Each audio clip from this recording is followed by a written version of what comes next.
What's the big idea?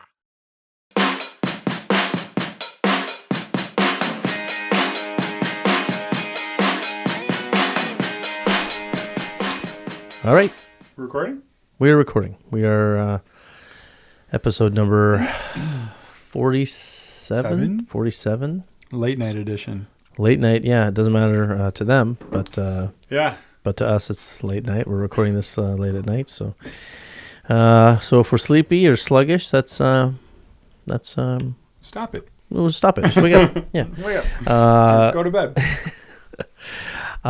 We are here talking about. I think I have way too much camera on Yeah, we didn't my really adjust side.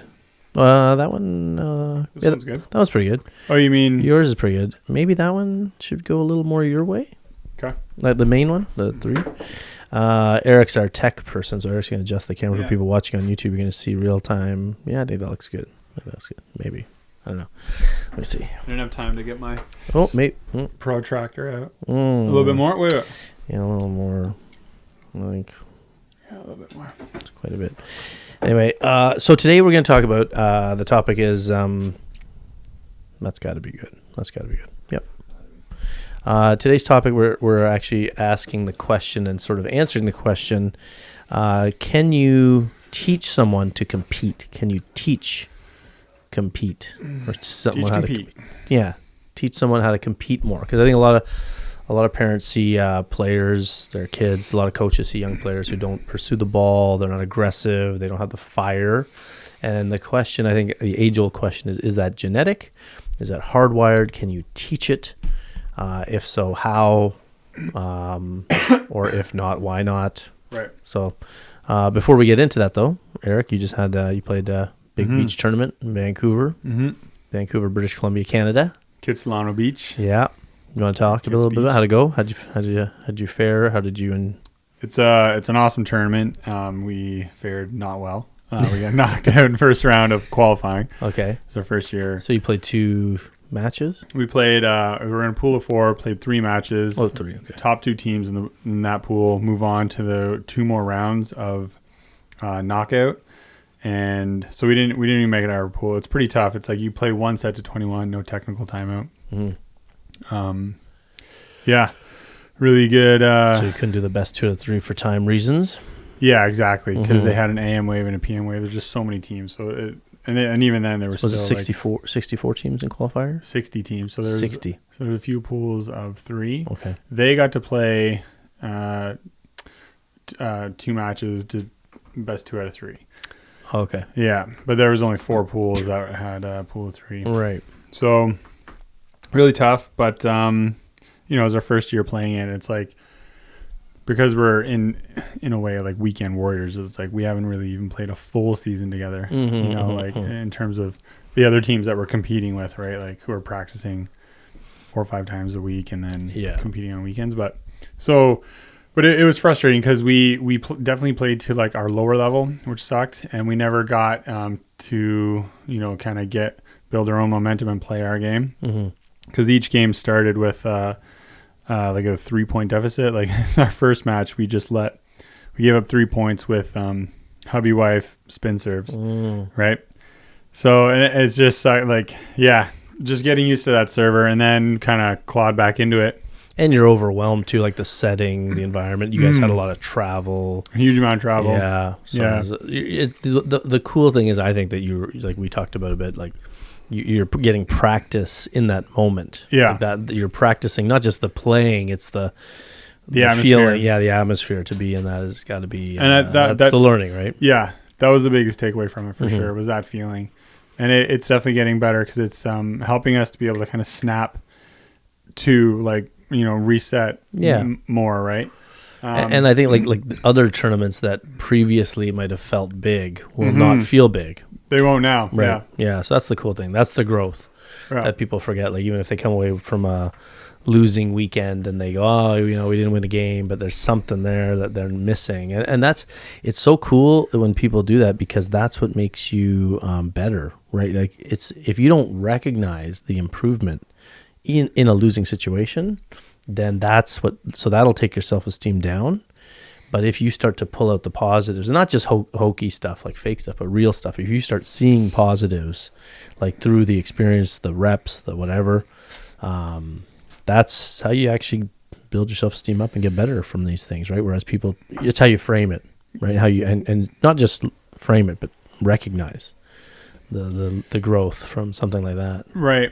I agree with that. And the fact that we came out, like, for sure we're, you know, kind of upset like immediately after the match, but we still came out like we just went on like a big hike afterwards and like kind of to help it like get off our minds or whatever. But then we still stuck around for the rest of the tournament to watch, and we were still, as a team, we had a good outlook on we want to be back there next year, and we still have a bunch of big tournaments for before the season's over anyways. Yeah. And we're still really looking forward to that, because these matches or these times when you play kind of at your lowest level, they can, you know, I'm sure it can cause friction in some teams, right? Mm-hmm. Where all of a sudden the anger starts to come out and stuff like that, and then the blame game, and that doesn't happen with us, thankfully. So yeah, well, I think you guys have realistic expectations, and you're very aware that we've never done this before. Yeah. And we aren't doing it as much as other people. You're starting to do it more than you did last year, which is a step in the right direction, because it's hard to find a partner who's willing to do it. Exactly, yeah. So that's half the battle, right? Yeah. Because I think a lot of people out there who play beach can relate. Like, it's really hard to find a partner who's as committed as you. Like, it usually feels like one partner is more into it than the other. I know that was the case in my days too. But yeah, so that's half the battle, and then you're working on stuff together, and then like I said, it's all reps, and you'll just find that you'll find that when you go to these big quote unquote big tournaments, you're going to feel a lot more comfortable.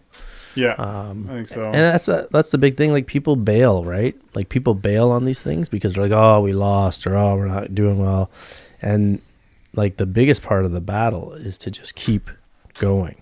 That's the difference.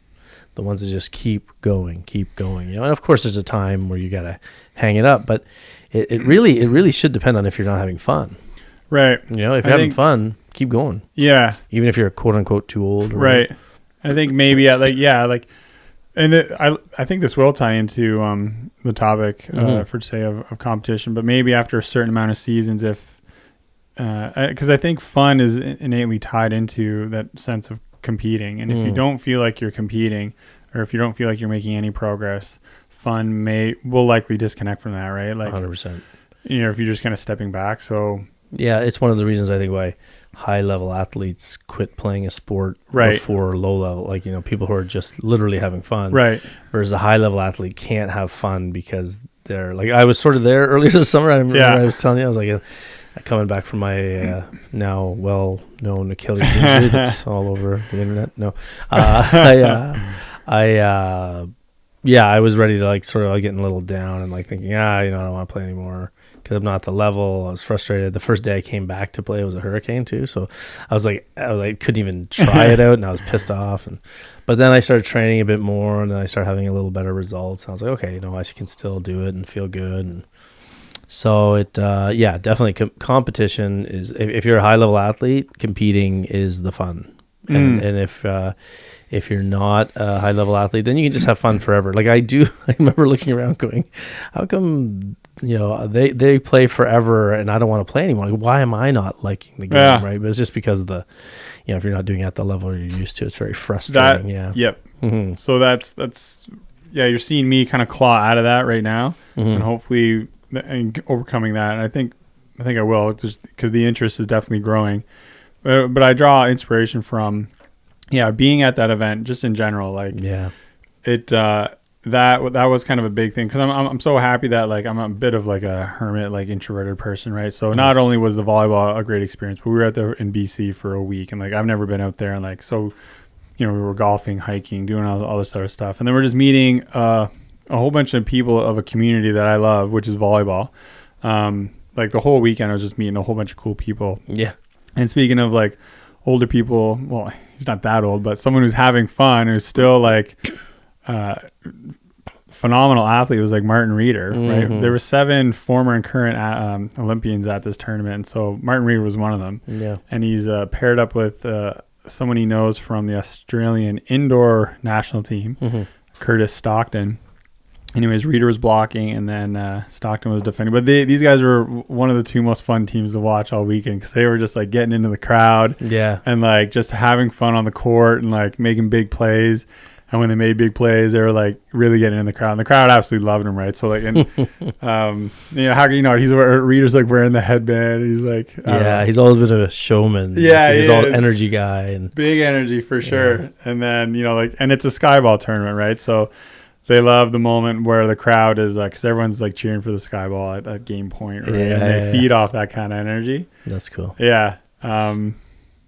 Well, you were just saying it was inspiring to be around those athletes and seeing them play. And even like, how old is Martin Reeder? I think he's 30. I think he's 39. Yeah, I didn't ask him. Yeah, he's definitely older than you. Yeah. And he keeps himself in great shape. Yeah, and he said him and his buddy like hadn't even been playing. They practiced like 4 times. So their first actual game together was on. That was their first. They lost that first game. Against the team that was a bit surprising, but it's like this was their first time actually playing together, so it's not surprising. Oh my god, that's so crazy. Yeah, and then they ended up doing really great. And then we watched them play. So in my opinion, one of the top teams there was Austrian. I think it's their number 3 team currently. Christoph Dressler and Maxi Trummer. Yeah, I probably didn't say that right, but I've seen them before. Super fun to watch these guys too, because Maxi Trummer, he's the defender on that team, always has a smile on his face, right? And we're sitting there like trying to cheer on like Reeder and Stockton, but like this dude is just like smiling all the time. Yeah, too likable. And we ended up cheering for them, and then we got to they ended up beating Reeder out. So we had a good like conversation with them afterwards. Just we're in the beer garden, so like kind of like being vocal, and they hear us wherever. And I think they ran out of water at one point. So oh my god, he ended up grabbing water while I was booking it out of the beer garden, all the way down the beach to the water fountain, filled them up, brought them back for these guys. Oh, that was nice. You see, like, turned into the water boy. No, just the water boy. Yeah, it was pretty. That's funny. humility. That's good. We loved it. Yeah. And Reeder, like I guess it was like he's been like a pro for a long time, and this was kind of a comeback tournament for him, eh? Like a little bit. Like he hadn't did really well, man. Yeah, I know. That's really the thing, right? Like there's a bunch of great matches that happened too early. That just happens in tournaments sometimes. Right. But it would have been great to see those on the Sunday. But but yeah, that's cool. So how far did they get? Reeder and Stockton. I think that was a pre-quarter. Okay. And that's pretty good still. Yeah. Like for a guy and played together. Totally. They should have ended up in a semi. That's cool. And then go from wherever they should have ended up in a final, and then the women's side was also absolutely amazing. Just really good competition. So what happened? I was a little surprised. I was watching the semis and I was surprised not to see. There was a 4-star event in Portugal. That's why. Oh, they pulled out? Yeah, there are a bunch of American teams, like AVP teams, that we were expecting to see. I think everyone went down to this 4-star event in Portugal. Interesting, because they were on the site. I swear they were on the site. They were, yeah. I wonder if it was a last minute thing. Maybe some teams. I don't know how that works. But 4-star are the bigger point ones. For yeah, they are. Right? That's what's so surprising. But they're more open. It's not just top 16. I think so. I think you can even qualify for those as well. I think so. Yeah, because the elite 16 ones are tough to get into, obviously. So right. That was the word anyway. So why we didn't see a bunch of teams there, but interesting. Okay. Well, that's cool. So it was a good experience for you, and see, like it's a good example for people listening. I think that like Eric and Pete, like they are recognizing where they're at in the stage of growth and valuing the losses. Right, like seeing the value, not just going straight to frustration. There's patience here, and there'll come a time where you guys feel like it's time that you should be accomplishing more, and hopefully it coincides with the results. But right now you're very realistic about it, and you guys see this as a process, which is good to see. Yeah, like our losses, we just ask ourselves, like, is this a team that we can compete with? Really, like when we're outgunned for sure. But you weren't blown away, by the way. Like, no. What were the scores? You should tell people. 18-21, 18-21. Yeah, 18-21, 18-21, and then the third one.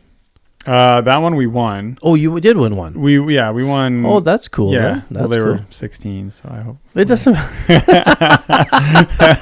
I mean, we lost. It would suck, but we won that. But are they a full-time beach team that's I training? don't think so. I think they know. Come on, I'm trying to help you out. Man. They were really muscular though, right? They were like 8 feet tall. They were tall, young kids, and I think their parents are showing them the value of beach volleyball. They're indoor kids. And okay. So this is getting worse and worse. I mean, we beat them like 21-8, but still. Okay. Yeah, but they were indoor kids they couldn't set, so like a bunch of bad plays, okay. Jeez, I thought. But still, 21-18, that's pretty good. And you guys play a lot less probably than the teams. Yeah, and these teams, in our opinion, like we can beat these teams. You know, we've taken a set off one of them, and the other guys we had totally just played our lowest game. So it's and we know the teams at the tournament that we know we're absolutely outgunned by, and in our opinion, it's really the only would have been like the top 4 teams there, right? So the thing is, if that's our opinion, then that is going to, there's no reason for us to stop. And then if you accept that there's no reason to stop, then you're just going to keep doing what you're like. For me, like I'm going to take this as an opportunity to keep training. And this is what I think leads into our topic today. Because I don't think I'm an innately highly competitive person, but I think that the more effort I put into this sport, when I start to train more and more and more, that is going to make me more competitive, because I'm going to be holding myself like accountable for what I'm doing, right? Because I think that's the way to measure the what I'm getting out of from what I'm putting in. Like, why it's crazy when you consider what a pro athlete is doing, especially in a sport where they're not well funded. They are giving up highly productive. Well, I shouldn't say that. They're giving up the years of their lives where they're physically at the peak, right? And they're not really getting a lot of money for it or whatever. And then, you know, we talk a lot about this, especially in volleyball. Like I hope everyone who has the opportunity to go play pro goes and does it for the opportunity. I'm just worried about many of them because I hope they can pivot afterwards, right? And then make something out. Maybe they can get into business or something, or use that competitiveness to, you know what I mean? Because so many of them don't make money. Yeah, you have to funnel it, channel it, into something else. So that I guess we can start talking about it, but it's to the question of can you teach competitiveness? I think it's yes and no.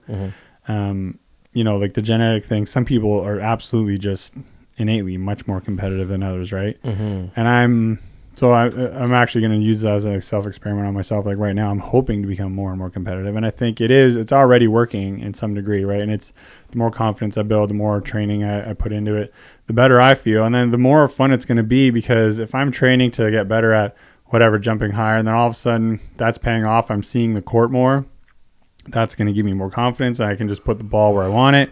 That's going to just make me feel great for the work I'm putting in. And then nothing feels better than beating a team that you are at a similar level with when they're trying their hardest and you're trying your hardest. You know, you're both in that flow state, and then you may get a victory out of it. Like, right. So that's where, and that's why you see these athletes on these courts or these games we watch, incredible rallies, like rallies you would never see before, because, you know, because the crowds are so huge and there's so much energy that they're going to give everything they got. Right. So when you're someone watching, especially a player, there's nothing more that you want but to be that person on that court playing, right?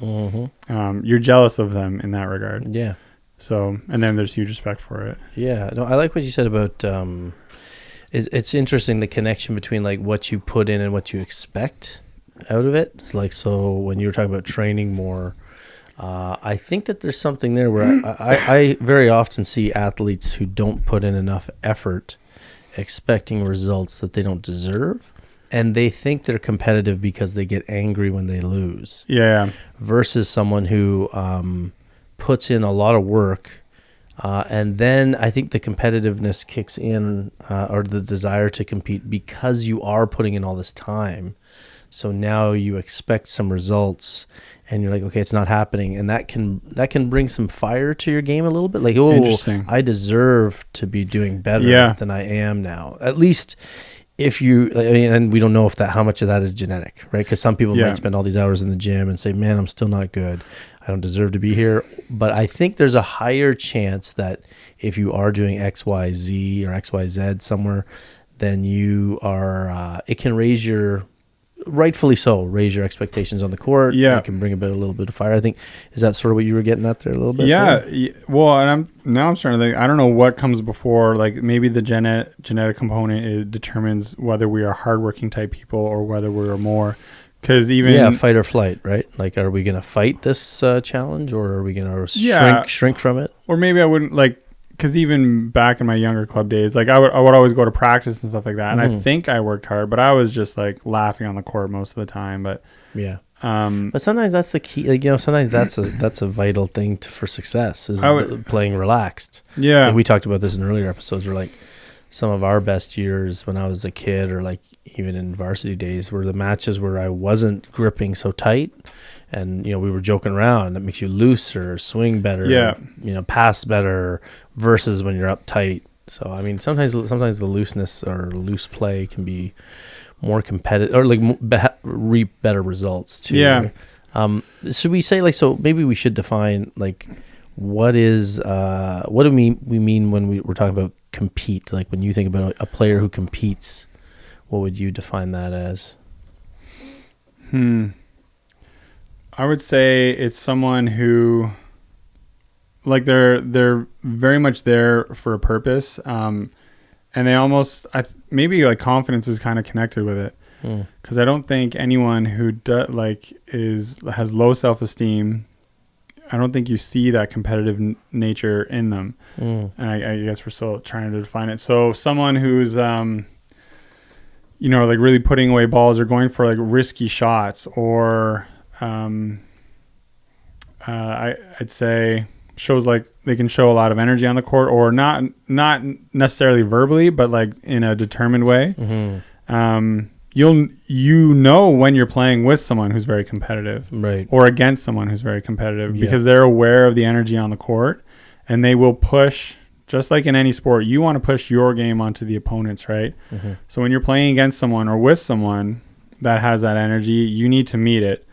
Otherwise, you're definitely going to feel drowned out by it. So like right now, I think Pete, my partner, is more competitive than me.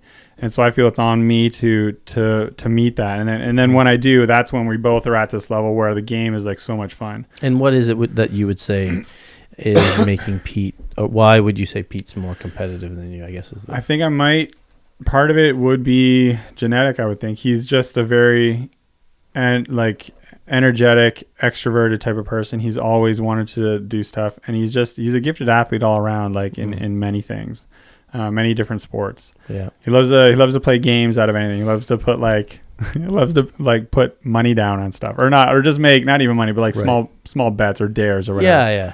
You know what I mean? He loves that stuff, so and I think he loves to put it because I think he loves putting pressure on himself. Right? I think we talked about this with Jordan in the whole.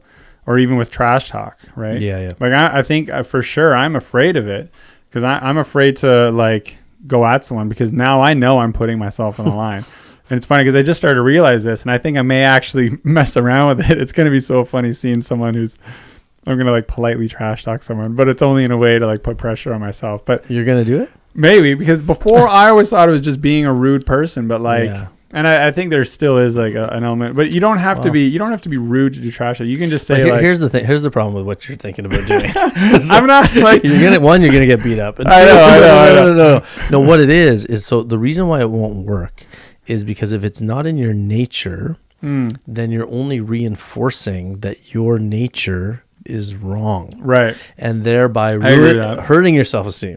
Yeah. So we say these things like I know. Okay. But we do say these things like be authentic. It's become this cliche, but that is so true, because I mean half the people that are saying this are faking it online. But when we say the message behind be authentic is that it's useless to not be yourself, because then you're just making.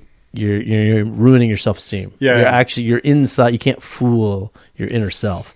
Your inner self knows that, like, because you're not like that. No, I can just see you're like, hey, your mom is so fat, And it would be so fake. Yeah. I'd be like, what? So And they'd say bad. something to you like, sorry. Yeah. So I think the key for you, like, I know my true self is like what I was talking about earlier with the training. yeah, That will be that's you. Back Yeah. to the lab, get working, yeah. come back out, and then just, I think being around a partner that's competitive is good, but then there's also the benefit. Don't forget, like, if you were as competitive as your partner, that could be a really toxic marriage. Yeah. Because then the beauty of it might be that you guys are a little bit different, and that he what drives him is different than what drives you. You're a little more, I would say, cerebral in your approach to the game. You like to think, you like to, Right. and sometimes to a detriment, like anybody else. Every athlete gets it too much in their heads. But I mean, I think that's why it probably works so well. Because if you're both competitive, then you might fall into that blame game, and you know what I mean. Yeah. Whereas I think with Pete, if he's more competitive than you, depending on how we define that, right? Because do you think you spend more time in the gym working on things than Pete? Maybe like equal. Maybe equal. Okay, yeah. Yeah. So there's some interest, because like that is also competitiveness, right? Like your ability to get in the gym on your own, Mhm. thinking about the match or thinking about beating someone is competitive, right? I think in the Right. game, you might I think so. What is it in the game that you think Pete shows that you would make you think he's more competitive in the game? What things is he doing that you're not doing? Maybe I think he's is he swearing? no. He's never. He's No. maybe like when we get in a bad rut, he's the first to.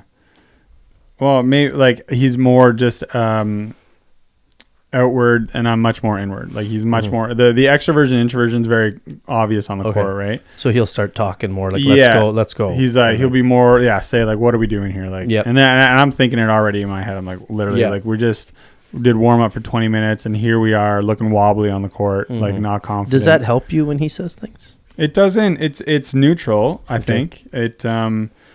Yeah. Because it seems supportive. Yeah. Like, Yeah. it's not like the blame game. And it's honest. And then I think what it does is it's just looking at both of us. It's not it's any not blame. you. Yeah. And I'm just like, like what are we doing here, right? So we Yeah. ask ourselves that, and then it's just, and that we got to those points early on in both those games that we ended up still losing, but we ended up like clawing back, making some great stuff, and then we were on the verge of getting our momentum going, like tying the game. But then all of a sudden, when you're like on your heels all game, clawing back, and you feel the pressure of you lose this and we're out type thing, you're definitely more hesitant. I never felt on that side of aggression.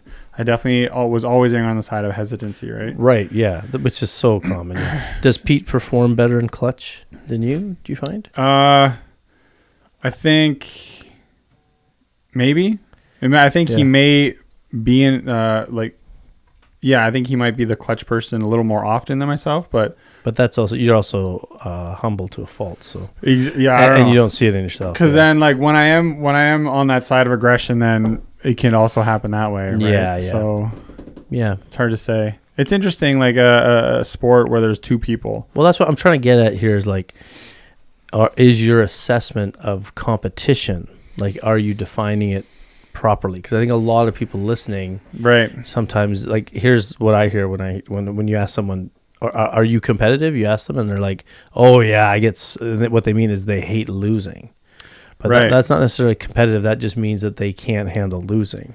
Or like, yeah, I'm competitive. I trash talk people. Well, that means you can't handle winning.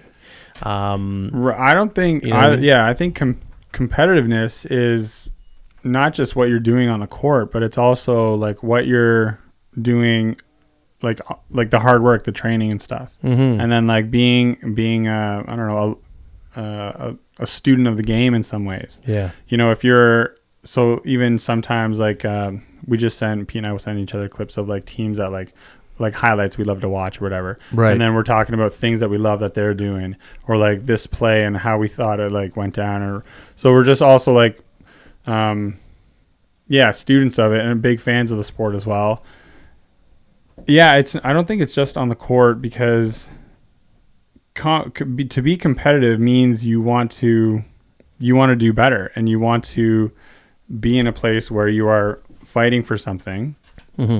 and hopefully you want to win that, and then you want to move on to the next ladder. I think it's a process that you are attracted to, and I don't think there's any end cap on it, because like for us, we'll never be top in the world or whatever. But even if you are someone who gets, you know, some of these top athletes, Olympians, they're only that for that one tiny moment, right? And then all of a sudden they're like, oh my goodness, look over my shoulder, there's everyone gunning for me.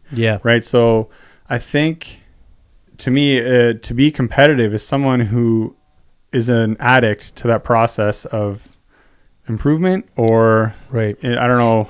Can you tell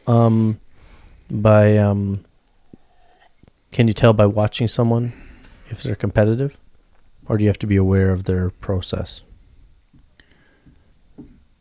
I think you can see for sure in some people, especially people that I get to see like every other weekend throughout a summer, because I'm watching their game develop or not develop, or I'm watching their mental personality on the court really show itself. I think that's the big one. Like you can tell by watching someone if they have compete, right? And it's usually, I mean, sometimes I think you can see it in yourself too as a person. Like I think that one of the things, if we were to like tick the boxes on a competitive person, make a list of things, I think that one of them is like pursuit of the ball, right? An easy one is like, do they give up on a chase? Do they keep going? Do they go the extra mile? And the people that just go the extra mile, like I played with people that surprised me sometimes indoors and on the beach. Like they're just like, you thinking that there's no way they're getting that ball, and then they get a touch on it. And then you realize how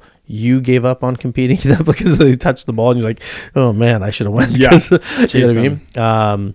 And that can be a lack of belief in a teammate that you didn't follow them, but whatever. But so I think pursuit of the ball is a great one for competitive people. I think that because that is like one of those things, like, you know, we always say on the show, how you do anything is how you do everything.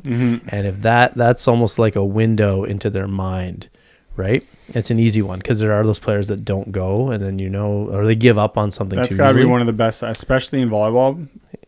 Because like that's connected to the whole thing of aggression, which is difficult to teach kids. But that's whenever you have a teammate, whether it's an indoor or on the beach, and they don't pursue that ball that they should have. Right.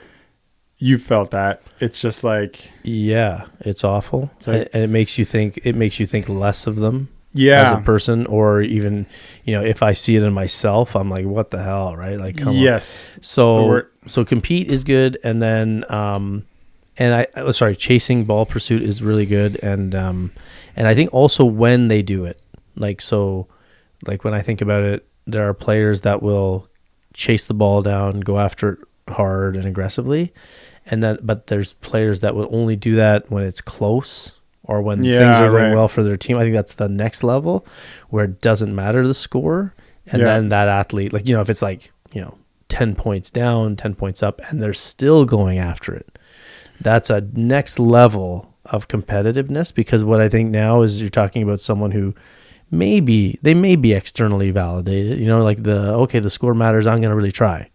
But then you get that next level of competition or compete where the player doesn't care about the score, and then they're still going, because that taps into like, you know, training when nobody's watching. That taps into like not posting on social what they're doing, just doing it.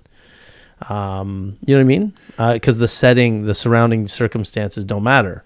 I'm just gonna hold myself to this standard. I'm imagining like teams, like, because I've seen it, scores like 2-2, and then all of a sudden a rally erupts. That's just something crazy, where it's like dig into set hit, into like crazy dig, into like over, into chase down, into dig, into like, you know, just wild stuff. And it's like 2-2, and there's and because I think those people are, you know, and one team has to lose a point, one team wins it, but like they cannot not do that. You know what I mean? Because then it would be a violation of who they are, or what they have done leading up to that point, right? So there's a few, and now a few of these people, I'm thinking of one in particular. It's so funny talking with him off the court, like super nice guy, like just like funny and all this stuff. And on the court, he can be like a little chirpy and like kind of try to get in your head and stuff. Not always, but but his pursuit for the ball is absolutely wild. And he gets like a little emotional, but even at himself, right? He's probably more vocal to himself than he is other people. And he was the kind of person to like challenge the ref and like stuff like that.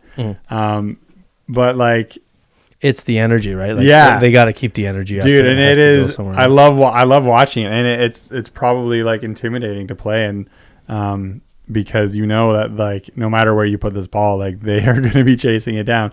But that is also incredibly satisfying if you end up beating a defender like this. Yes, that means you're doing something right? Exactly. Yeah, sorry.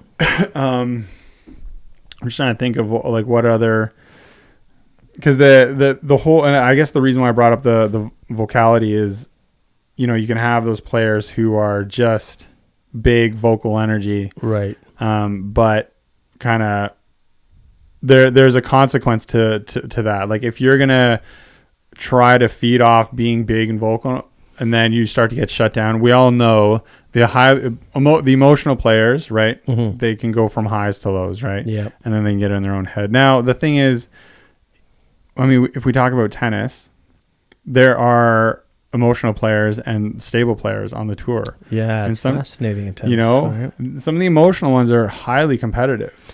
Yeah, I've only seen one, like the only one I've seen that can lose it and win in clutch moments is Djokovic. Right. I've never seen, I don't know, people must know who Djokovic is, I'm sure, if they're volleyball fans, but I haven't seen a player lose it like him and pull it together so fast. Yeah. And I've heard him talk a little bit about how it's a little bit of his mindset and like where, you know what, he stopped punishing himself for letting it out. Like, you know. That's what I noticed on this last, we need to do an update. Yeah. Another time, maybe. Let's say another time, yeah. Sorry, everybody, if you're listening, just our screen. This most recent Wimbledon, that's exactly what I thought, because watching, you know how they do an interview with him afterwards. I've never seen him smile so much and be so happy for Alcaraz, the young kid who he lost against. Despite the fact that he smashed a racket, I think in the past he would have looked more guilty or felt like he'd done something wrong, which we'd seen him in the past. But this time, he smashed a racket. He lost the game, but he was so happy for his competitor, right? Yeah. That's got to come with age too. I mean, appreciation for the moment. And honestly, I don't think he had the best game, but that's a good example of an emotional player. I think there's one on the women's side. Sabalenka is a little like that. She had a few games where Serena was like that. Actually, Serena was like that. Livid. Totally. Usually, she didn't come out too well though. When you could see her visibly trying to compose herself. Yeah. Because again, I think there's a difference too in the American culture, North American culture, where we frown upon overreactions and anger. Right. We think of it as bratty, like John McEnroe. Actually, John McEnroe is a great example of a guy who lost it and did very well. Yeah. But we frown on that behavior here. Whereas I think in Djokovic's case, he said that he works with some guys like Jay Shetty and you know, and that they sort of say, you know, it's kind of like meditating. Remember we talked about like don't beat yourself up for having the negative thought. Right. Let it go through. So he does it, Probably and then it's gone. Out. It's gone. Yeah. And then if you frame it that way, it can be like, oh, therapeutic. Like, I let that out, right? Whereas Federer, when he was young, had like anger issues. And then, and he learned to just, again, cultural thing. I think he's learned to calm it down and keep it under control. And but I almost feel like with Federer, I don't know how Federer did. He was so calm, so cool. Stoic. But I have a feeling that he wasn't really though. I think he just was. Yes. Because there were times where he would, like when he struggled in matches, like the rare times that he did later in his career, you almost could tell that he wasn't bouncing back. You know what I mean? So it's affecting his play. From a lack of expression. Like you could argue maybe something he needed to get out with Federer sometimes, but then again there were times where he just destroyed people and looked exactly the same as what he was getting. So that was so cool to see, like very stoic and terrifying. But I think that. So can we? So if that's, I mean that's. So I'm trying to think if there's other levels of compete that you can see on players. I mean I think the mistake that most people make is assuming it's anger. All right, and when you lose. That's not competing. Competing is doing all, like working your butt off, bringing, I think, energy, not necessarily through talking. Like that can be an example of someone who needs the energy, But I think, like you were sort of talking about the trash talking, I think it doesn't work if you reverse engineer it, right? No, like it if doesn't. you start talking to be more competitive, that's not real. It's No. yeah, You're right. No, yeah. So so like there are people who need to talk because that's their energy. Yeah. And that's fine. That's being themselves. But then there's people who watch players like that and they're like, oh, I got to do some of that. No, it doesn't work that way. No. Because Yeah. you would, if you don't have the thought, I think Right, because you gotta it's do it your probably way. an expression for them. That's yeah, part of it's, their game. and it's legit, and you can see the players who are faking crap like that. Yeah. And you see the players that are. It would, if I were to do it, it would definitely all of a sudden create a whole bunch of self-doubt. Yeah. And then I would be putting myself in an environment, an internal environment that I am absolutely not accustomed to, which is why, absolutely not a good idea. But I think, it's hard to describe what a competitor is, but I think also another obvious one is the people that you see. It's not only chasing down the ball, but it's getting into those like 3-set grinds or 5, like an indoor 5-set grinds. And who are they in that 5th set? Yep. You know, like that's because you learn so much. Yeah. I don't know. I think we used to have a saying, but like we were in one of our varsity years, we got to so many 5-set games, right? Mm-hmm. And then we pretty much knew our like lineup where it has some flexibility to it. But when it came to the 5th set, it's like, we know who's going to play.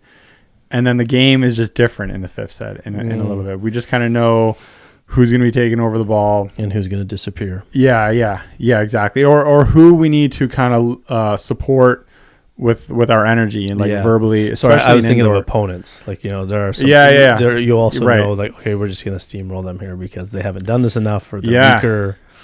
I meant opponents. Yeah, teammates, you don't want to say it that way. You don't want to say like who's going to disappear, but sometimes you got to know that too. Like coaches have to know that, right? Like which player is ready for this and which player isn't, and that sort of thing. Which players are aware of the momentum? Like it's always an issue when you steamroll a team one set, and then especially at the beginning of the game, the second set, all of a sudden your whole team like calms down a little bit, and then they take their foot off the gas, and then you end up. Next thing you know, you give up a set or whatever. So yeah, and that's an interesting thing that reminds me of the chasing down the ball, because it's one little dip in energy or focus or aggression, and then you'll lose a point, and then that like goes out like a ripple throughout the whole team, and then the likelihood of it happening again the next rally is very high. Yes. And then again, until it gets to a point where everyone's very aware of how like. I can't say stupid, but how disconnected from the game you are in that moment. And then that's where frustration and anger can come out, which can then be a catalyst to prompt and get yourselves back in. Because oftentimes when that happens, especially if I was one of the people who made a mistake, getting mad at myself can actually work as a way to bounce myself back in. And then it gives me a whole bunch of energy to go for aggressive serve or swing or whatever. And then I get a point, and then I'm energetic. And then, boom, all of a sudden now you get a positive ripple through the team, right? So, and that's definitely happened. Like, that's actually the way Pete and I like commonly play is we always go down like 4 points at the start of a game. It's interesting. And then we're like, all right, like, let's go. And then, you know, and then we get into it, right? No, that's true to me too. And you know what's funny? I've noticed this as the older I got, the more I needed to be behind it to get going. And I've noticed like losing a set. Yeah, you know what's funny too? I noticed this in all sports about older athletes. I remember like I noticed this particularly about goalies, like in hockey. Like when Martin Brodeur and Patrick Roy, I noticed they would always start out the season near the ends of their careers in their upper 30s or mid 30s.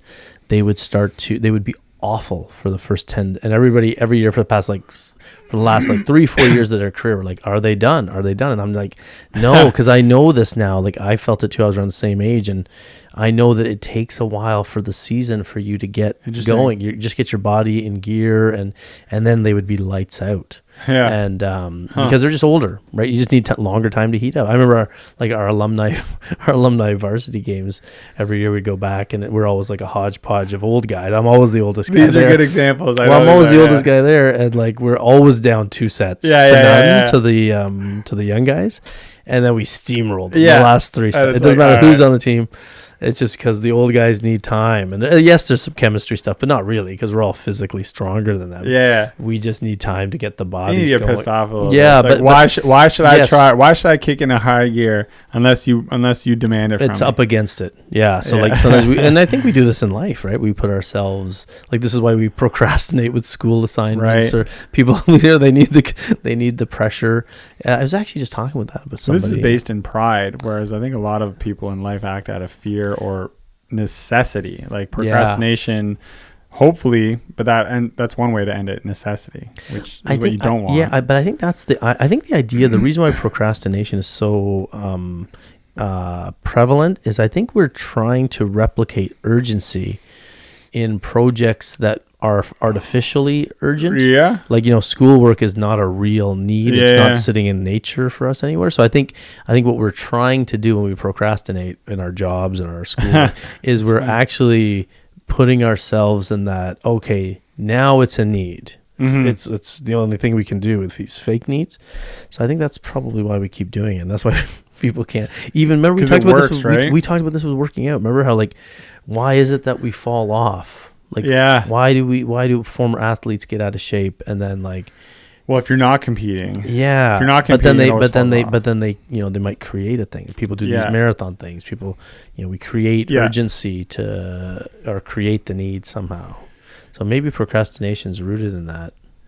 Makes sense a bit, right? Like when you let the off season go and you get out of shape or whatever, and then to make you feel like you're behind it, behind the 8 ball, and you got to kind of be a little disgusted in yourself. And it adds that competitive nature to it. Yeah, like I sometimes will enjoy, like, I did enjoy, like, you come back as an athlete with the injury, and just like sometimes you're like, oh, I played like crap, and then I'm like humiliated, and then you go work out, and then you're like, well, these little artificial dips, valleys, and peaks you create in your life to to kill time before we all die, And how fun would these podcasts be if, like, say you had your injury and then you just chose to, like, whittle away, go on an ice floe, would not be good, die. It's just like, just shove me out into the ocean on this chunk of ice, and I'll wither away like an old dog.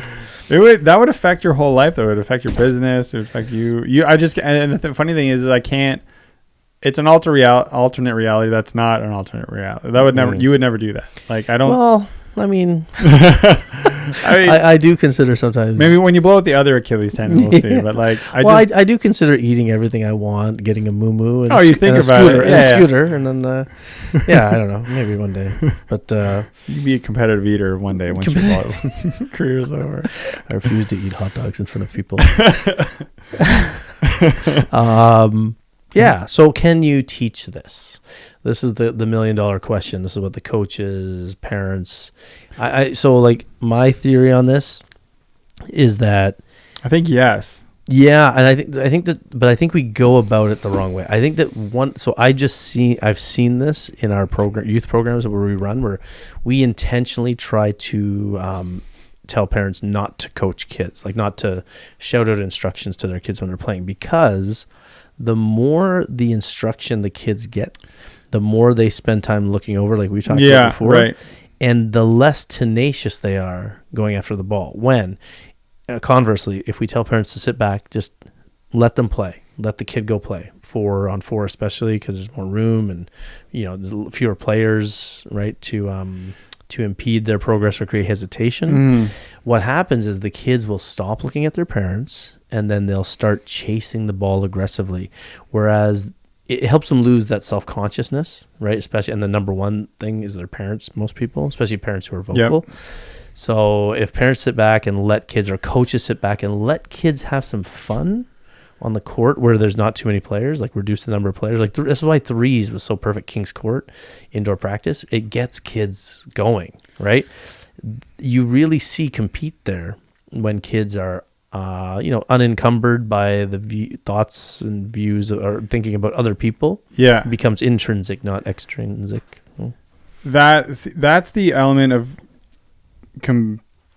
competition that I first enjoyed, which was like, I wasn't necessarily a big external competitor against other teams, but in practice, I loved being faster than my buddy, or like Yes. someone hits a big ball, I want to go hit a bigger ball. Yeah. I loved that kind of competition because that was fun. Because then the other person So was what's like, the "Oh." hurdle? So what's the hurdle between don't- practice and games? I don't know. Well, it has to do with because it's the people I know. Yes. That's what I love. But then when it was people I don't know, then I get for sure a little timid, or right. because it's like I guess I'm afraid of the judgment or something. I don't know. No, I think that's what I was going to say exactly. The way to overcome that is to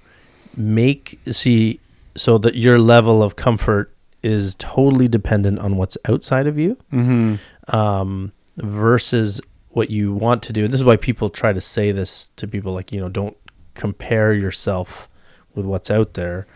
Be all in on just you. And in terms, it sounds counterintuitive because it also, That's way harder. if you're in your head, in your head too, like I don't want to confuse this with the idea that be all in you, meaning internally obsessed with how you look, because that some people might mistake what I'm saying here. What I mean is be an independent force that is going to behave this way in any setting, right?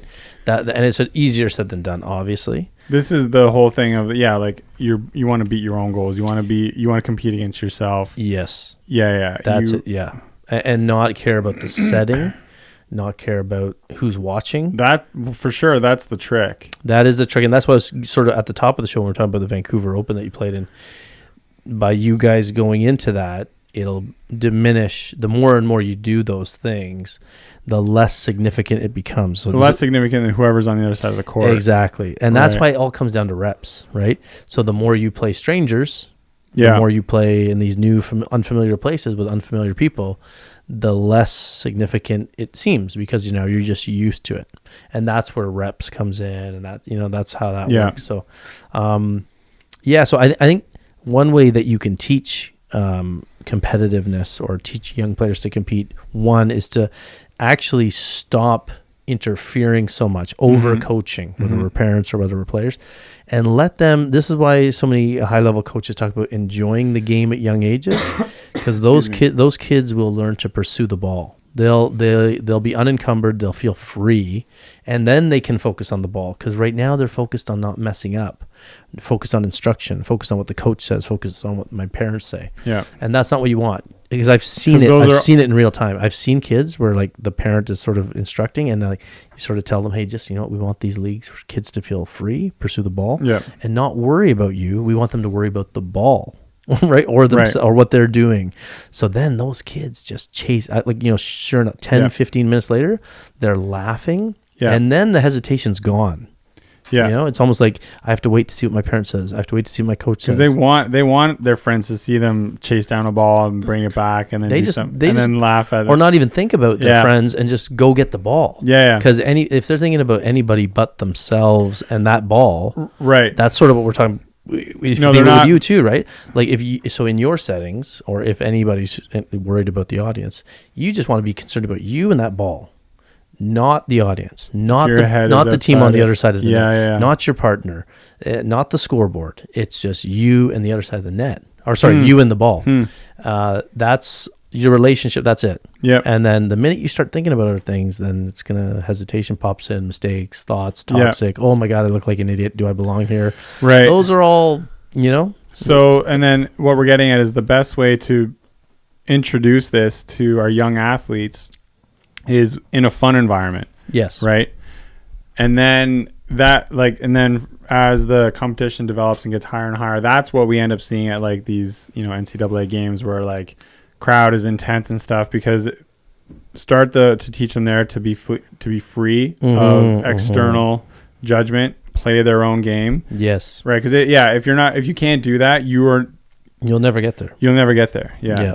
And then because that's what all those athletes are doing. They're competing in themselves, and then like especially in indoor, they're bound by their team and a part of it, right? And that is a force that like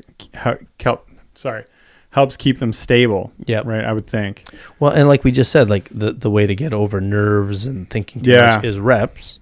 So the more reflecting on the work you've done. Yeah. But the more that kid gets into those reps of like carefree ball pursuit. Yeah. Then when they are older, you don't even have to teach them it.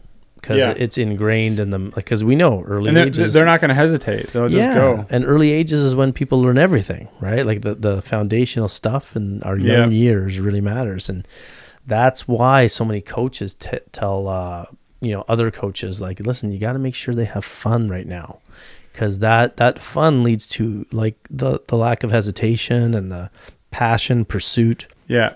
There's nothing more terrifying than that athlete on the other side of the court where they're like Tri-Born doesn't even look at the score.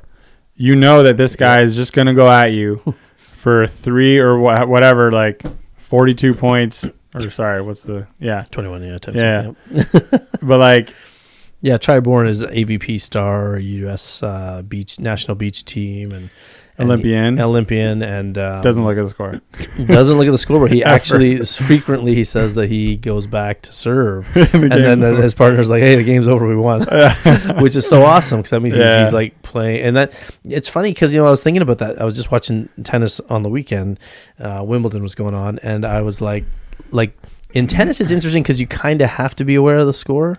Yeah, because there's a weird sort of like the way you serve and the way. Yes. But on the other hand, like I was saying, well, maybe if you just play every point, like it's crucial. Yeah.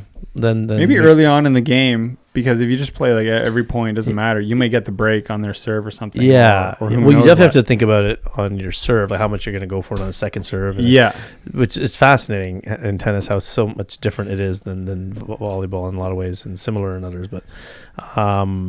But yeah, no, I like the idea of like the fact that Tri-Born must be thinking only about his relationship with that ball and himself, and literally, I mean that's sort of we use the word flow state and all that stuff, but focus. Focus is a great way to say it. You just got to be so into what you're doing that that it's not affected by anything else, including the score. And so maybe people. Those who get to higher levels of competition are lucky enough to get the privilege of having more and more pressure. Like watching these quarterfinals or even the pre-quarters up. Like these are matches, and there's tons of people in there, and they're cheering it, and they're loving this. And then, but don't forget the reason why they are there is because they're not thinking about the pressure as much. That's from an audience perspective. We think there's more pressure in an Olympic final than a final on the beach down the road. Right, but they're also still benefiting from that entire process. Which for more reps. Yeah, for more reps. And now they're getting more reps where like there's so many people. But again, you're right. They should be like none of this matters. And like now, like a bunch of these people, I think a few of them were AVP teams as well. They're going to go on to their other matches, and these reps, these in high pressure situations, are going to help for that. Yeah, I see what you're saying. It's just more reps, and instead of passing reps, it's reps in pressure. Right, and the more they feel it's sort of a weird thing because the more they realize it's a high pressure moment, the less likely they are to stay in those moments. Yes, you're not going to last. You better like. So it really is foundational. It has to start in their youth, right? It's hard to turn it off if you don't get those early years. I would submit that the kids that make it, or the young adults or young teens that make it to the high level situations, are probably the ones that were fortunate enough, either genetically or they learned it, to not care and just compete. You know what I mean? Like compete unencumbered. So that's fascinating because like I think that we make that mistake of trying to teach, go get the ball, and that makes the kid look and be more hesitant and have less self-esteem. It's not, and lower self-esteem versus just like I sometimes I'll say to kids, there's no one else is gonna get it. So you may as well go, and that's the only advice I give them. But then then you let them go, and you also have to be patient as an adult watching. I think that's the real missing thing. Like the more impatient we become in a world of technology, the less patient we are with watching a timid kid. Yep. And you just have to tell them, just go get it. Don't worry about what you're saying in a way is just I don't care. No one cares. Like it's whatever. Just go get it. So it's your choice. Like whether you want to pay attention to everyone here watching or not, and hopefully you're guiding them in the direction of like, this is your game. This is your moment. You can do what you want with it. There are going to be stupid parents out there like making stupid noises and stuff. Yeah. As we've said in other episodes. But like, and stupid coaches. But like at the end of the day, what does it matter? So those moments in those gyms packed with parents shouldn't be any different than those moments in the gym with just your friends practicing. Yeah. Or when you go to like those fun play leagues where there's no one. Yeah. You can just hack around. I know, and it's weird because we see this development in like these youth programs that they're in Europe, by the way, all over the place too. These fours leagues where the kids just learn. Like week 1, yes, they're timid, worried about people around. By week 3, they're laughing, having fun, chasing the ball, don't care. Unless they're the kid with the parent. Like you see that. Yeah. The parent who's overly critical, those kids are delayed in their development in pursuing the ball confidently with no fear and no judgment. They're the ones who have the parent who's overbearing. They're the ones who have the coach who's overbearing or telling them they're no good or telling them they got to hurry up. And then those kids stay locked in the looking over at the bench thing. So there's your proof. And I think everybody listening can understand what we're saying here. Because we as adults have this, right? Like if we have things in our heads, it affects our performance, right? Bottom line, no matter what it is. So, I think that's a big one. I think just letting kids pursue the ball freely without too much advice. Can you think of other ones that would like lead to help teach a kid to compete?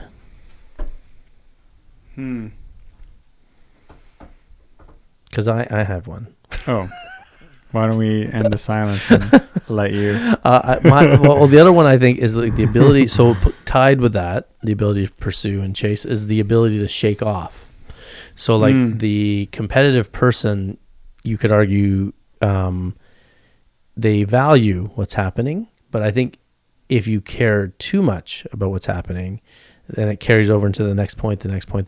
Yeah. So I think that teaching kids to shake things off fast is a great key to competition, because then that player, they can be competitive, but they'll fall off, because the idea is to compete and maintain quality, right? And maybe on some instinctual level, they know that the fun is in the moment, in the next rally and play, and so therefore why dwell on the past anyways, right? Like if they're playing the sport, which I think we all agree that most kids are playing the game for the fun of the sport, then hopefully, and then not forced by a parent. Therefore fun is only in the moment it's in the rally. It's not in the rally that just happened, right? Or the rally that's about to. It's just so. Maybe there's a slight genetic thing there, or it's just like you're saying, their exposure and how to treat the game. Game of volleyball is so good for it because it's just next rally, just be able to reset like that. So I definitely agree with that. Those who can just kind of like let the last one go and go again. Like there's nothing, like especially someone who gets roofed. And then the setter, I love setters who do this though, who then go right back. Yeah. Right. And then they go for it. Yeah. And then they put it away or whatever. Like that's. Yeah, I love that too. Even in a rally, even if the rally keeps going, sometimes I've had setters like go back 3 times. Yeah. Beat this. Yeah, beat this ball. And it fires you up as a hitter, or you're exhausted. It does. Or you're exhausted and you're like, why are you sitting me? No, I'm tired. I love that. I know, I'm just kidding. Yeah. No, I loved it all the time. You're just kind of going up with a smile on the third one. Yeah. I think left sides are like that. Yeah. Yeah, because you just like. How could you not? Yeah, especially going up against the big middle. Yeah. Short man syndrome. No, but I think one great way to teach it is like we talked about this. Remember touch 10, like those quick drills where the coach is hammering it at the player. There's a circle of balls. You're not giving them. Did we talk about it? You're not giving them time to think. Exactly. I love it. That's what I meant. The reset. Yeah. Right. That's like the just teaching them that if they wallow, then they're gonna fail miserably at this drill. And if they wallow, they're going to fail miserably in the game. And more importantly, if they wallow, they're going to fail miserably in life, right? Because that's sort of sport is there to teach us about life, because we're going to be in life probably a lot longer than we're going to be in the sport. And so the real benefit is to shake stuff off, so you can live and function and perform right? Because in life, if you can't shake things, it's the same thing. You're not going to perform in your life. You're not going to be a great parent. You're not going to be a great employee or business owner or anything. This is such a great episode. I'm really enjoying this. Yeah. Well, I am sort of gearing this to you a little bit. Okay. I mean, no, I'm gearing it to everybody. But, no, it applies to all of us, like myself. Like it's, it's such a good thing. So I think competitiveness, like you can be a great competitor, but if you don't have the ability to shake things off, it's useless. Yeah. Right. Like then you're diminishing your ability to perform. So I think touch 10 and any drill where there's a quick, I love when I'm running drills, like, no matter what it is, if it's like a 6 on, 6 are starters against subs or mixing in subs with starters, it's just quick reset. Let's go. Here we go. Here comes the next one. Yeah. Serve fast. Let's get the drill going fast because you don't want the players have time to think. And the best practices. I love those. Right. We love the practices where you come out and you're exhausted, or like my motto when I'm coaching kids is like they should be sweating, exhausted, out of breath, and like laughing. Yeah. By the end of every set. And if not, then you haven't done your job. If they're not drenched in sweat, laughing, breathing heavy, and just, wanting more, then the night hasn't gone too well. So, because that built into that fast pace is no time to think, no time to wallow. Yeah. Next. That's actually, I'm reading, Tim S. Grover's second book, Winning. Right. And his motto in there is done next. Cool. Done next. Right. It's great. That process. Yeah. Move on. Yeah. Don't sit back. Don't celebrate too long. Don't lament too long. Done. Next. Give me some good ideas for some drills. I've been tapping into this like high pace stuff because that's a big thing. I'm teaching like a lot of beginners right now. Mm-hmm. And it's slow to start, but I love, like, I'm slowly getting into getting more structured drills going. And I just remember the other day, I showed the drill, and then the first 2 athletes did it, and then it's like where you pass, set, attack, move on, and then they did it, and then I was like, okay, go, like next, let's go, and then there's a little sitting around waiting. They're waiting for feedback, and then they get in there, and I'm like, no, and then I'm just like, snap the ball, go, and then finally I'm getting them like going or whatever, and then like great stuff starts, and then because then I'm not spending time giving feedback. I'm just like, that's not the point of this. Like, right. And they'll make a mistake and they'll pause. I'm like, yeah, it doesn't matter. Grab, go. Like, let's go. Let's go. Right. And they'll figure it out, by the way. Right. Like you ask any player, what did you do wrong? They're like, I threw it too far in front of me. Yeah. Or I so many times. Too early.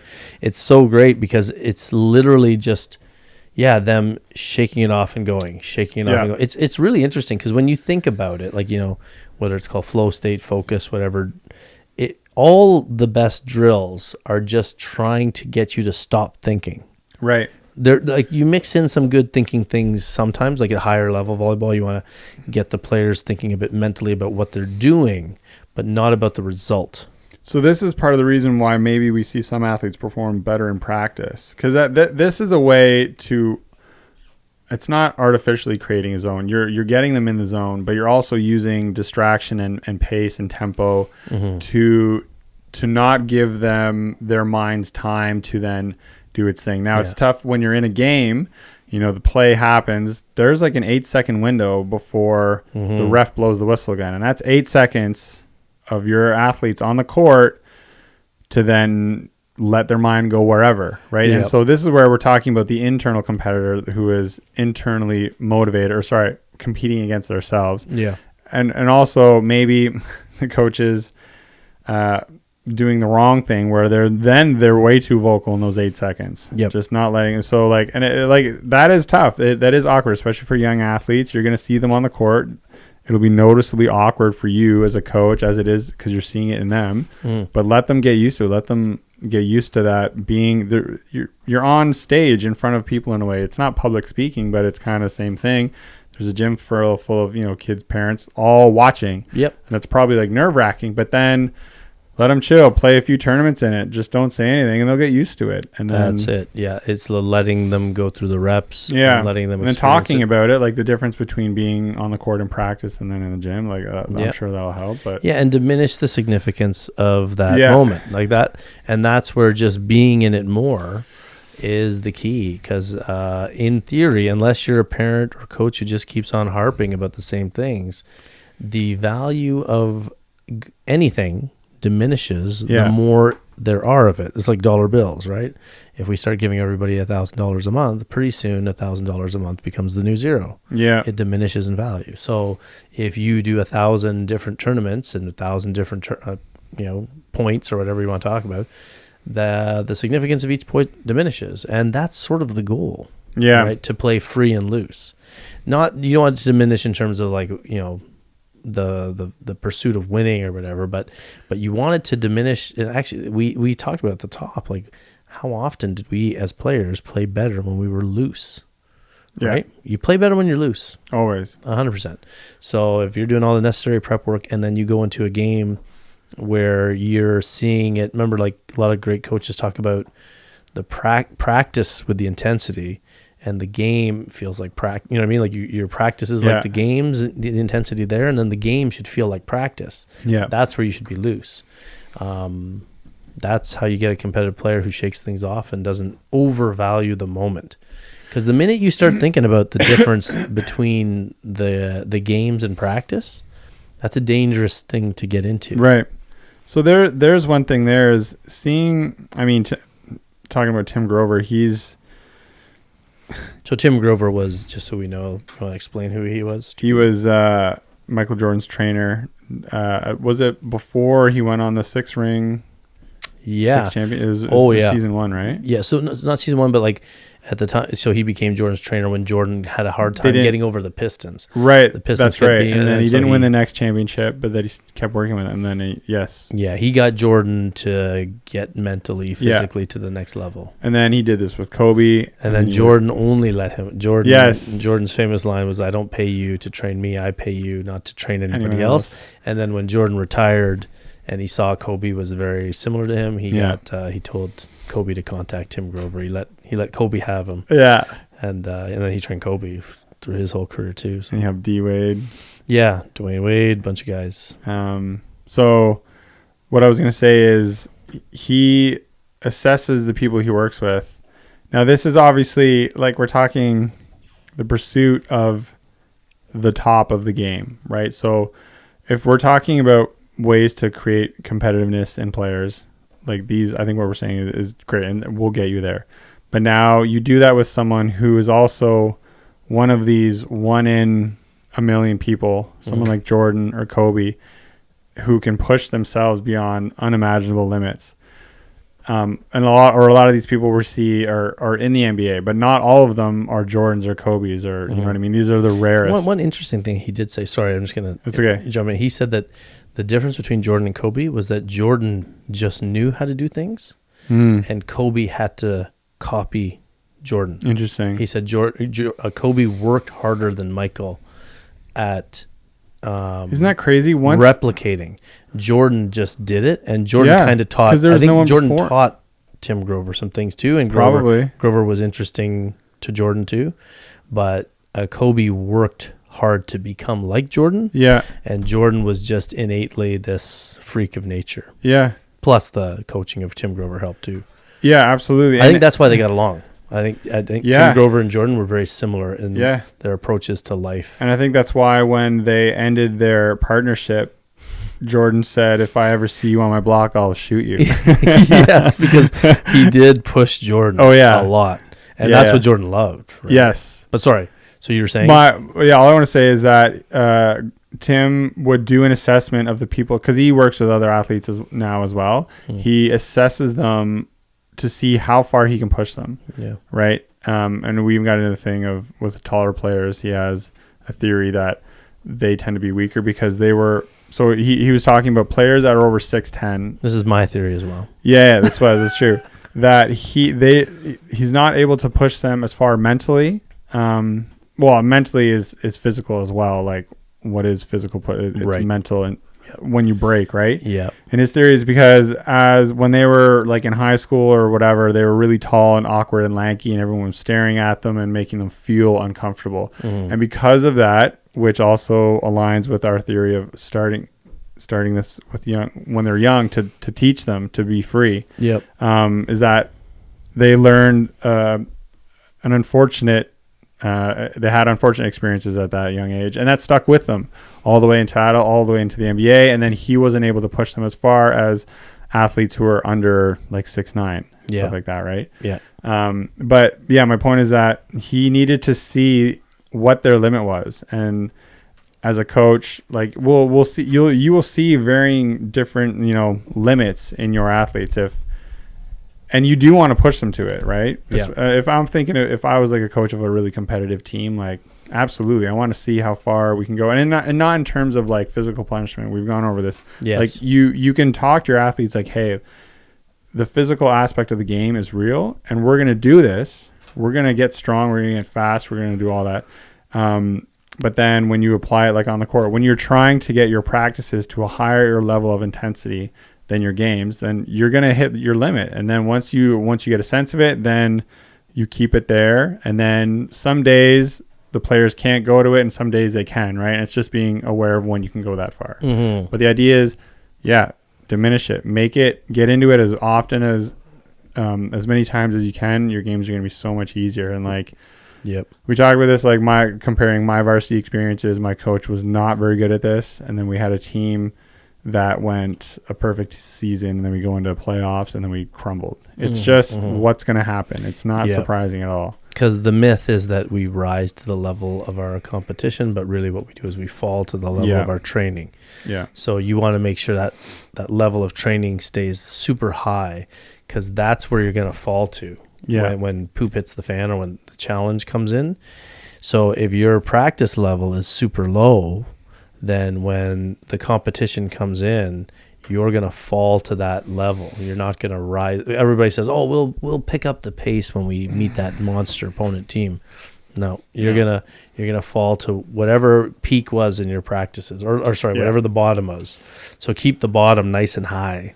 So in your practice, right, and that'll help you compete. There's another thing then, like how you see a team deal with a team that's clearly not on their level. Mm-hmm. Oh yes, right. They should crush them. That's true. I know, and that's out of respect as well. Yeah, it's true. It depends on where it is. Like, if you're playing some adult league somewhere with a bunch of old, you don't want to destroy them like we do. We wail against bad teams. Rise to the highest level. But it's funny because my kids playing in adult leagues, and then sometimes they would go back to their school team or their club team, and I would have to tell them. I'd have to tell them the difference. Right? Yeah. Like, no, you don't take it easy here. Because then you can fall apart. You are a lot of young players and leagues wreck you, man. Rec leagues. I have a theory. Of course they do. That's why I told you not to play them.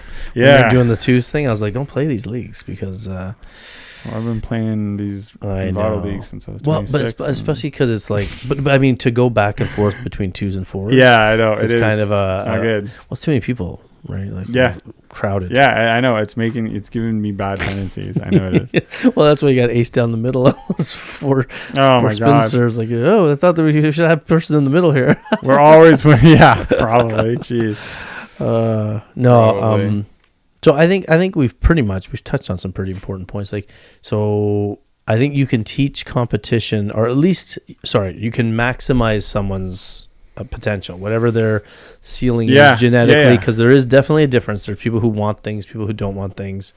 I think the number one thing you have to make sure is that the kid wants to be in the sport, because we have more kids than ever who are playing who don't want to do it. Their parents are making them do it for their own insecurities and their own shortcomings. So if the kid's into it, then the next quality is like, okay, let's not, put things in their head that they are worried more about us than the ball. So they pursue the ball freely. Then I think you can talk about, how they pursue the ball is a great way you can actually sharpen that. Then you can reduce their wallowing time, or their reset time, like by doing things like touch 10, fast-paced drills that get them going. 10 side outs. That's a really good way. Yeah. Lock them in and got to get 10. Yeah. No matter how many reps it takes. Yeah, exactly. Yeah. And just keep it fast, so they're not sitting around thinking about it, or joking around too much between points.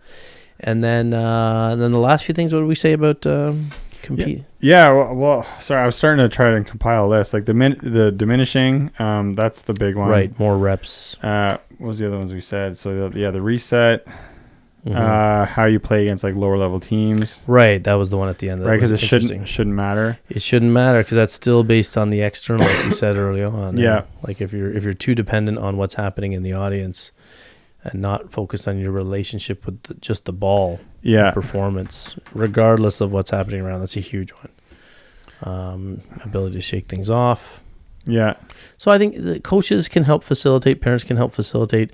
At the early ages, I would say, the number one thing you want to work on is joy and enjoying the game, fun, passion. Playing free is so important for young kids. And then later on, you can start to incorporate, as they get older, the drills that are high speed. And hopefully they're bringing that tenacity to chase the ball. And like, why does this matter? Like, why are we even talking about like this? Like, why are we even talking about it? Because I think it's that if you can get, it's good to say this at the end of the show. Yeah. It seems so great. Like if you can get any kid to like love a sport, because sport later in life, as they keep playing it, as they become an adult, is, in my opinion, one of the best ways to learn about like life, right? It probably sounds super corny. I'm sure we've said this in other ways. Volleyball is life. Yes, like it really is. Like if you can get them to love to have fun in the sport and to really respect or understand and value what they get out of just socially, physically, mentally, all the lees. Yeah, well, cause and effect. Yeah, right. Like the realities of the universe. Like And the more fun they have, the more competition they get into. They get into greater challenges, and the greater challenges lead to more significant life lessons. And then you get into like deeper things, and also again more life lessons. And then you meet other people who love challenge as well. And then you're getting this process of next done. It's a done next. What is it? Done next. Done. Oh, sorry. Done. Yeah, sorry. Not next. Done. That's done. Looking ahead. Makes sense. Yeah, makes sense. Right. There's so many times where we've said like there's so much value in this, like more in like a college class in many ways, right? Oh yes. I mean, there's a reason why people are putting their kids in volleyball and sports, right? Because the everybody knows the life lessons it teaches. Yeah. Sadly, people are trying to reverse engineer the act, like sort of like what you said off the top by accident, but like they're going off the symptoms of competitiveness. Yeah. Rather than what the essence of competitiveness is, which is that internal drive to pursue and chase and make, just like in life, right? It's to be better, to get it, right? To go after it. Like that's literally what we want to teach our kids, because at the end of the day, they're not going to be playing volleyball. 99.9% of them aren't going to be playing volleyball for the bulk of their lives. But if you can ingrain in them to go after things without worrying about what other people think, without wallowing too much on any speed bumps they hit along the way, to reset when poop hits the fan, and imagine an entire population that had some of these values, or learn them in greater degrees. Yeah, like right? my kindergarten class in 1970. No, yeah, like it's a cultural thing that's sort of, a lot of cultures have tried to talk about this, across whole countries, and but just think about how you want your kid to be, and then you'll see where this sort of show fits in, or this idea of teaching these values is so important, because it's not just about the volleyball. So many people think it's about the volleyball. Yeah. And it is, but volleyball is something I do. It's a conduit. Yes, like Hugh McCutcheon said on our show, it's something I do. It's not what defines me. Yeah. So I think we can teach compete, and part of it is getting out of the way early on. And then if they love it, they will compete harder. By the way, right? If they don't love it, then they won't compete very hard. I think it's pretty basic. So, sound good? Yeah, sounds good. All right. Thanks for listening, everybody, and we will see you next time. We won't see you, but you'll see us. And you'll hear us, and you'll switch us off well before the final minute. Yeah. See you next week. I mean, you'll see us. Skybox.